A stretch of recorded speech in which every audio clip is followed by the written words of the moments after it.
Okay, everybody, welcome to another episode of On the Wrist from Off the Cuff. Today we have a really cool update for you from the brand Christopher Ward. Now, if you've been a fan of my channel for a while now, I'm sure you know that I personally am a fan of Christopher Ward as a brand.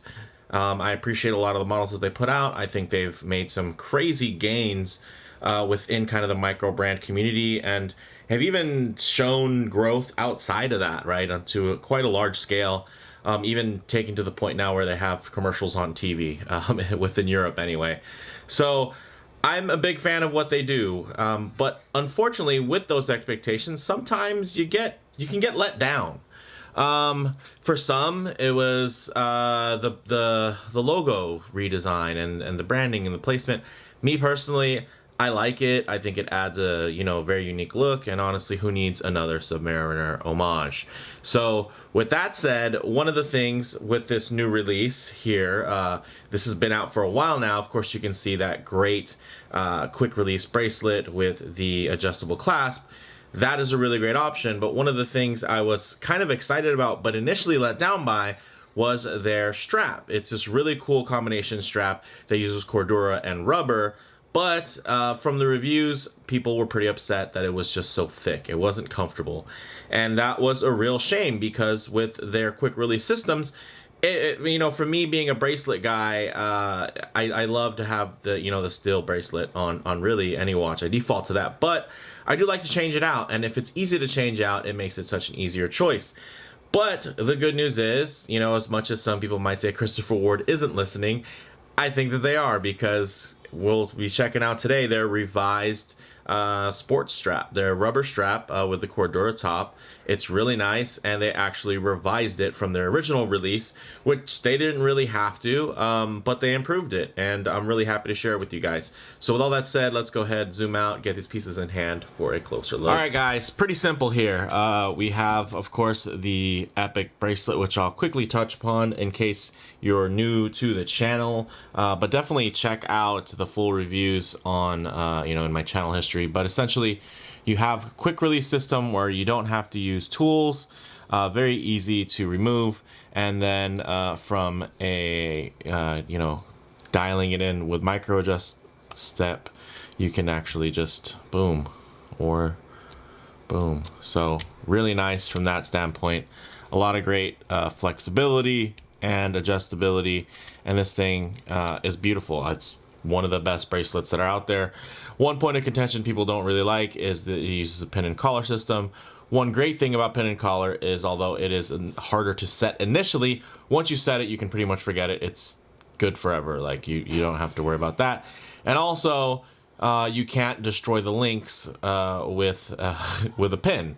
You can destroy the links with a screw because if you strip the threads, you can destroy those links, and that's much harder to replace than just getting a couple more pins sent out to you. So with that said, we're gonna get to the main event here, which is this Mark III Trident, of course the blue, which I love, and this is in the 42mm spec, but this is actually their updated dive strap. Now, it's pretty simple for the options on this. You can get it in 20mm, you can get it in 22mm. They start at $65, which would be for the steel buckle, and then if you want a black DLC coat on it, then it's 10 more bucks, so $75. And then if you want it with a different material like titanium, as seen here, or bronze, then essentially you would be paying $85. We do have a quick release system here, and as you can see, really beautifully done contouring to get some nice breathability here, so it's not going to be just laying on your skin, which is great.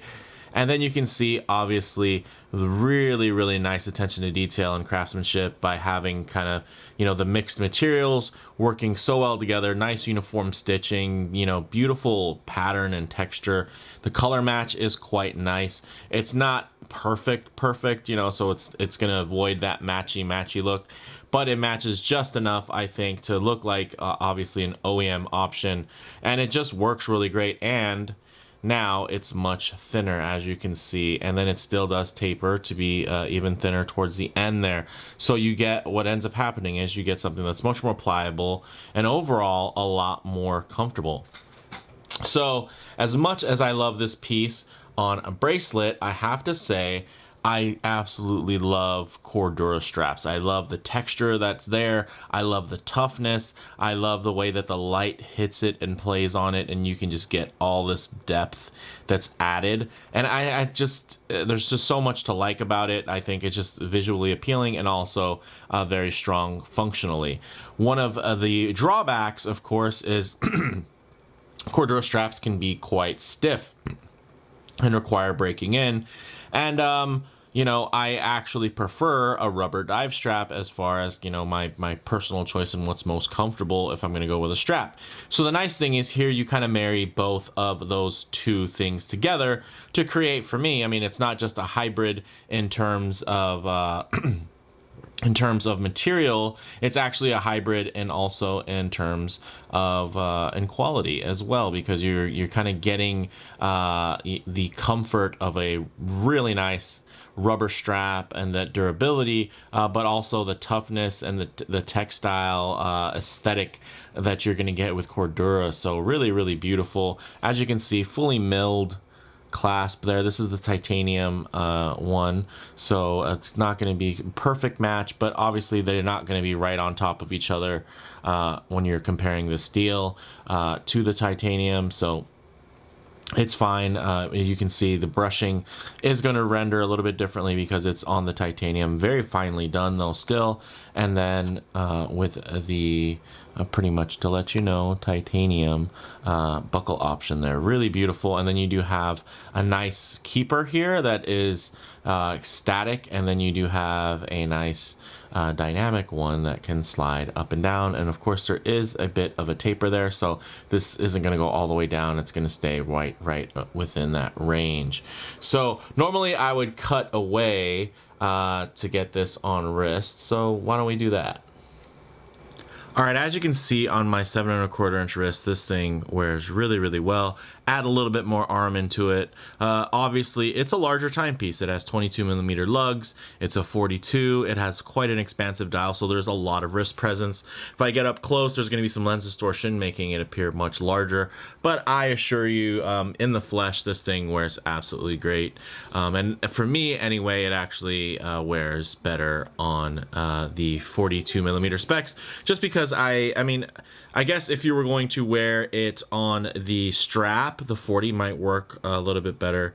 You know, I do enjoy the 40mm scale, but the proportions on the bracelet are much nicer for the 42mm model, just because you get more taper, you get a more balanced center link as far as that width goes, and generally you're getting the heft of the watch spread a little bit thinner on the 42, and I'm sure some, oh, look at the 40, just obsessed with the number. But you know, in real life, I'm not just a floating wrist, I'm actually a human. There's a whole guy attached to this arm. So in that case, just so you know, the 42 for me wears best, and I have tons of C60s. Look through my channel, guys. So I mean, I've handled the 40, I've handled the 38, I've owned the 38, so I have tons of them, and this is what is best for me. So before you chime into the comments and tell me that this is too big for my wrist, believe it or not, I am not just a dubbed over floating wrist. So with all that said, guys, as you can see, of course it wears gorgeous. Look at that. Look at those chamfers. You got that undercut there, beautiful trick. And then you have that finely beveled edge there on the top ends of the lugs. Just real, that's why they call it the light catcher case, guys. And then you have the beautiful coin edge to that bezel work, the nice slope, everything flows really well, and it helps it lay ultra flat on the wrist, guys. Look at that. And this is a 600-meter water resistant watch. So one thing, obviously, with less of a dramatic taper, because it is on the strap versus the steel, it is going to appear a little bit larger versus having kind of that refined taper down. But the nice thing is, obviously, it gives you, you know, a very solid feeling on wrists. And then for any of you that have ever taken your watches out in the water, you'll know that a steel bracelet feels pretty light when you're wearing it, but once you actually have that in the water, if you take it off your wrist, that thing feels like a real weight that wants to sink. So the nice thing is, let's say you are going to, you know, wear something, you don't have to worry about it scraping, right? When you have a bracelet on, if you bang it into something underwater, even if you're in the pool versus out in the ocean, it's gonna leave some marks and you're gonna hurt your watch. The nice thing is you have this quick change adjustability to where you're not doing much work or anything like that to swap these out, and now you have something that you can really wear and tear, beat up, or whatever, and it's going to last really nice, and it actually looks really great as well. So you get the great aesthetic plus the functionality, which I really enjoy. And then I can beat this up and replace it if I need to, and then I can retain the pristine brushing on the bracelet, which I think is really nice. And as you can see, it just wraps around really beautifully because it is nice and thin here at the kind of midsection in the body of the strap. So it just grabs really nicely. And then as you guys remember, it has really nice basically textures and whatnot, and carve outs and cutouts underneath, so that you're actually still going to get some nice ventilation and it's not going to be just a big sticky mess. It is pretty warm right now. We're actually in the middle of a heat wave as I record this video. So for me, even just in recording this video and how hot it is with the studio lights on and how hot it is in Southern California, I have to say having it on this strap is much nicer than having it on the steel where I would be sweating away. So that's really nice. So that's something that, I mean, even in just a couple of minutes I'm filming this, I already feel the benefit.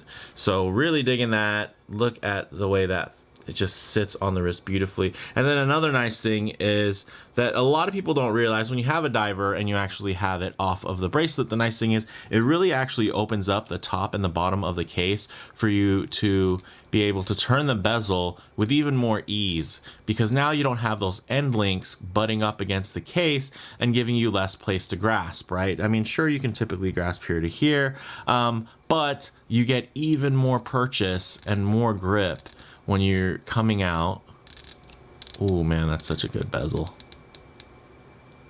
Look at that. Even more so when you're grabbing it from here, it just makes it even easier.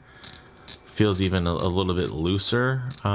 It might just be because I have more leverage on it. So really nice, and obviously super clicky, but also at the same time quite smooth. Nice and audible. 120 clicks. This thing really has it all, guys. But ooh, one more click. Boom. Now it has it all. So as you guys can see, big fan of this bad boy on the wrist. Again, if you guys want a full review on the watch, you can definitely check that out in my channel history. But here we're just talking about this strap, you know, for the most part, and then just dropping a couple of little tasty morsels when it comes to details on the watch itself. But yeah, this thing works really great, guys. I've given you some angles on that. You can see, you know, get a little bit of daylight in there, so there's still some, you can still get some comfort, but it hangs on to the wrist really nicely. Doesn't want to go anywhere, and that is, you know, although it wears really well because of the contouring and they cut so much away there, it's still a relatively thick watch, and it's pretty hefty, but it doesn't feel so hefty when you have a strap option on like this. But let's go ahead, get into some some low light transitions and some Lume shots, more so for the low light transitions, so you can get a look at the way this blue is going to render, and also the way that some of the textures are going to look in different lighting. That's less than optimal that you're going to see right now and kind of underneath my hot studio lights. So let's go ahead and get that going. All right, guys, we'll go ahead and hit the lights. As you can see, Lume Beast, this thing it's gorgeous, right? The Lume is extremely strong. You guys saw under the lighting conditions, it didn't have any hints of green or anything like that. Rendered very clean and very white in daylight, and then you do have the really nice potency here in the dark. But one thing I really like to do during these Lume shots is give you some low light transition, just so you can get a better idea of the way some of these colors and textures are going to render in person in less than perfect lighting. So as you can see, guys, these blues really play and they absorb and reflect the light in very, very different ways, because you know, honestly, you're not always going to be out in the middle of a field, you know, out in direct sunlight, which the hot studio lights do a good job of kind of rendering and duplicating, but they also tend to wash out some of the imperfections. Here in the harsher lighting, very, very high contrast, you're going to be able to expose maybe some bad brushing or, you know, some ununiformity in the finishing. But as you can see, this thing looks absolutely stellar. You can see in the stitching there, look at the grain, the textures, all very uniform, very beautiful. And you can see the way that the light actually plays with the Cordura. As you can see now in the bottom left hand portion of the screen, the very low light, it catches these little glimmers and shimmers there, and then you still have some of the dark deep spots, which is great. And then let's say you get some direct exposure, it soaks up that light there, and you can see it even plays with the dial in quite a different way. And then even though the dial and the bezel insert match quite well, what ends up happening is, because the bezel insert is at an angle, it even plays off of the light in another different way. So you get a nice little mix there. And then you can even see here in kind of the partial lighting, you do have great legibility, great orientation where the 12 o'clock is, looking at everything from that standpoint. Really beautiful. God, this is a looker of a watch. And honestly, if I wasn't some YouTuber with so many watches that I have to put in the rotation, this could easily be one watch that I just would wear again and again and again. The blue is absolutely dialed in. Love it. It's bright enough to be vibrant and playful, but dark enough to be more versatile, to where you're not having to match it, right? It's not some loud like 70s blue. It's definitely a nice sedate dark, you know, navy like blue, except it's a very pure blue. You know, you don't get any hints of purple or green in it like you might get with other watches. This thing is just a looker. And one thing that I love, of course, about this is the versatility. You get the quick release setup from the bracelet, and then also quick release from the strap. So you can very, very easily switch back and forth between this, and that's something that not every watch offers. And the nice thing is that they're actually offering you some really great options. I mean, this isn't too much more expensive than your typical strap. You know, it's 65 bucks or 85 depending on the material you choose for the buckle. This thing, honestly, you could wear this strap on a Seiko. They have 22 millimeters lug widths, and then they also have some that are 20 millimeters. So there's so many options you could wear these with. And one thing I do want to press is that you don't necessarily just have to, the strap's that good that you could wear it on another watch and be totally fine. Like, although I love Christopher Ward, and it's of course an amazing pairing, the nice thing is, if you're just looking for a really awesome kind of tactical strap, this is probably like one of the best ones that are out there, and it's not the most expensive.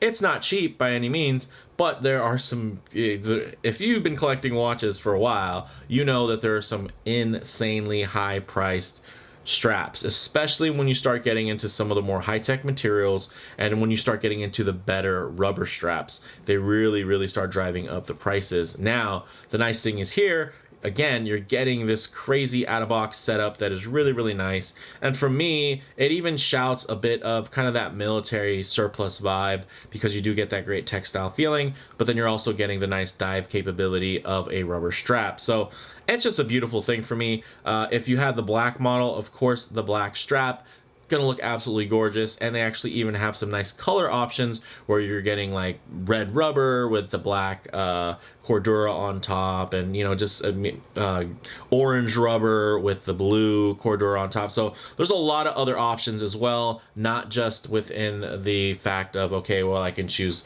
what color or material my buckle is. You can also choose the color combinations that you're going to be rocking with this bad boy. So there's a lot there, and it's a lot of good stuff. So I gotta say, very, very impressed. Happy to share this with you guys. This is a little short one for you, but you know, of course, knowing me, I'm gonna ramble on and drag it on. But I did want to share this as a really cool option that I think a lot of people are probably overlooking because of those first initial reviews where they're like, oh, the strap is too thick, not super comfortable. But people really enjoyed the look of it, and they could tell the build quality was there. And now the nice thing is they've taken everything that was great about it and fixed and refined the issues where people had with the thickness. So it pretty much has it all now, and it's not overly thin by any means. It's really just dialed in. So with all that said, let me know what you guys think in the comments below. If you liked the video, please do hit like, and if you haven't, please subscribe for more content just like this. Thanks, guys.